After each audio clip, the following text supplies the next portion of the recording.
Hello everybody, my name is Fish Feather. I am a 30-something mother of two, I've got pets, and I'm currently a student. I would like to say thank you for coming to watch my vlog video. I've decided to talk about my current diet change. So, to start off with, I'm going to talk about my exercise regime so far. I like to go for walks and I like to bike ride. I have both a bicycle and a tricycle. And the trike is a single speed and it is so tough. It's way harder than a bicycle, especially on hills.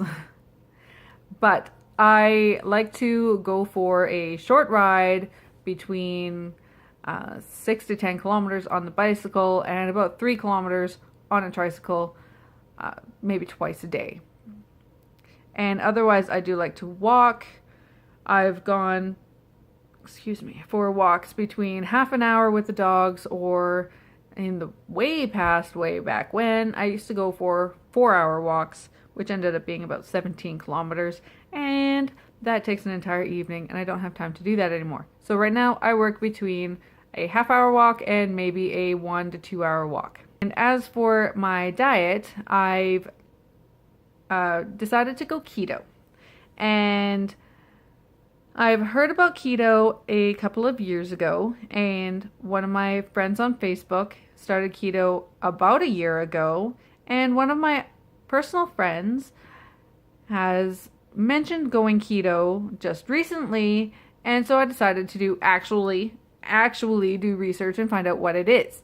Well, it's a diet of eating high-fat foods with your fat macro being between 70 and 80%, your proteins between about 20%, and your carbs should be between 5 and 10%. Lower the better, from what I understand. And you don't want to just eat any kind of fats, you want to eat healthy fats.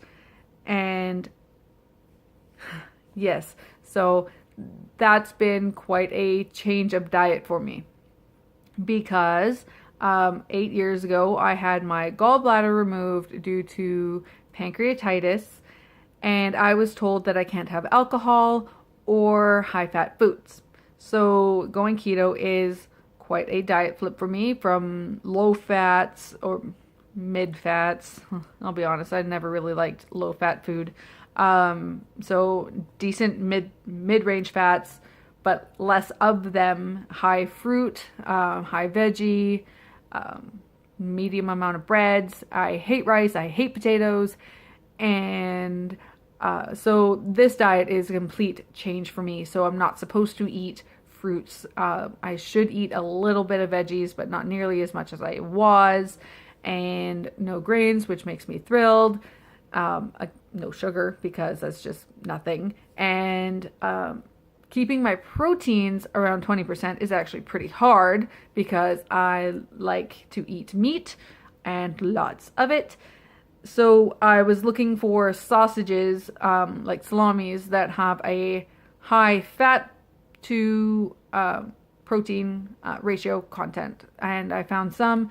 The one that I found, which was really yummy, was a 100-gram serving with 47 grams of fat and 25 grams of protein per serving, and like negligible carbs, if there even was carbs in there. I don't think there was.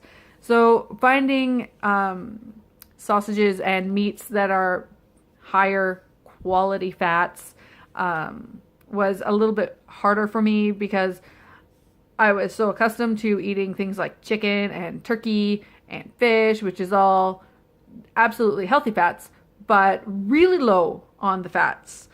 Really, really low on the fats, because they almost have no fat in them, depending on the cut and the particular creature, because they're not really creatures.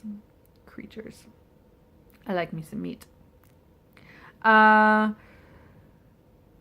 So I was able to delve into the keto diet. I started on February 28th of 2017, and it's been about a month since I have been on it. So, because it's March 31st now, and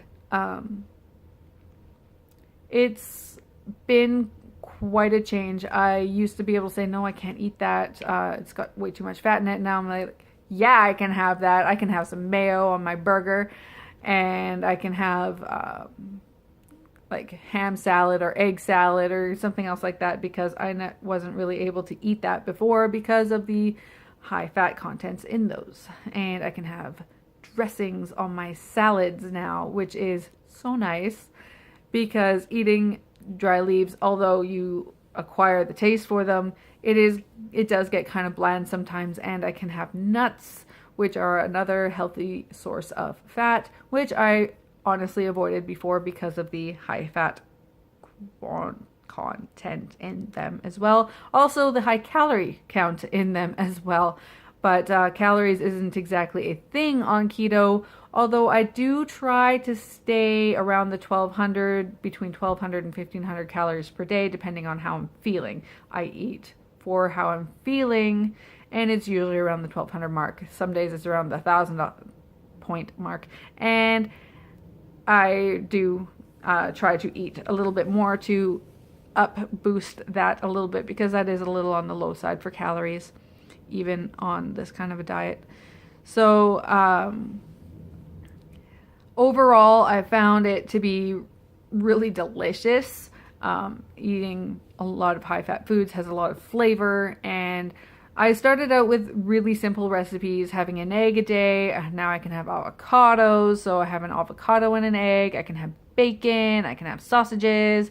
I can have a lot of these other things. So my first couple weeks were very simple meals, like bacon and eggs, fried eggs, or something along those lines.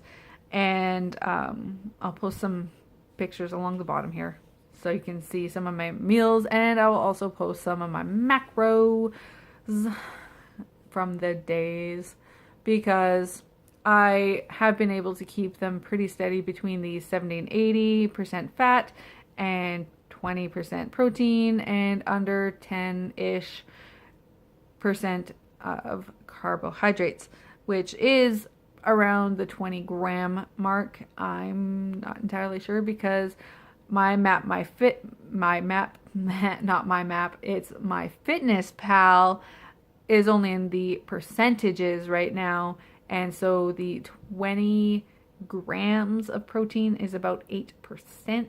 So I can't macro check with precise things, so it'll always say that I'm a little off, but whatever.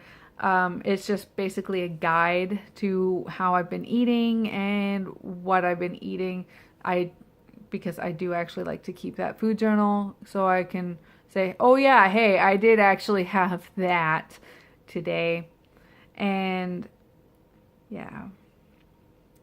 So I did make a couple of pretty big changes at Starbucks. I did change my order from a latte to an Americano, a skinny latte at that, to an Americano with a splash of heavy whipping cream, or just heavy cream, what they call it.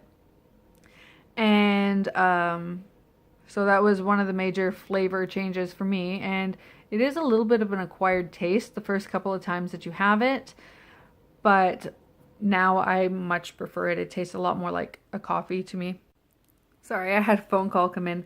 I've heard that some people even add butter to their Starbucks coffee orders, but my fear of ordering butter in a coffee from a other restaurant would be that they actually put in margarine instead of butter. So haven't really started doing that yet, but I am probably just going to do those kinds of keto coffee or teas at home rather than while I'm out, because I don't want them to just say, hey, whatever, she wants a butter, just in there, just whatever, we've got these little packets here, I'm just going to throw that in there, and it actually end up being margarine, which is actually really bad for you, but most people already know that. So yes, I haven't done any keto coffees quite yet, or teas, I should say. But I will soon, but I will probably only make them at the house because I don't want someone to throw in a margarine instead of a butter. Um, Other than that, overall, when I started this diet, I was 170 pounds, and now I'm about 160 pounds. So I've lost 10 pounds in the last 30 days, and I've lost quite a bit of inches off my waist. I think I measured myself at the beginning, and then I was 39, and I recently measured myself at 36-inch waist, and I can definitely see a difference on my waistline from this different kind of eating style. Probably also a little bit of spring pick-me-up of exercise helped with that too. So that's all I've got for today. 30 days of keto. I've lost 10 pounds. I feel great. I think my skin looks better. My dark circles around my eyes seem to have gone away. And I just feel a lot happier, healthier, and I feel like I sleep better most nights. So I am loving the diet, and I'm going to continue it. And thank you for watching. Please be sure to like and subscribe for some more videos. And I will see you all later.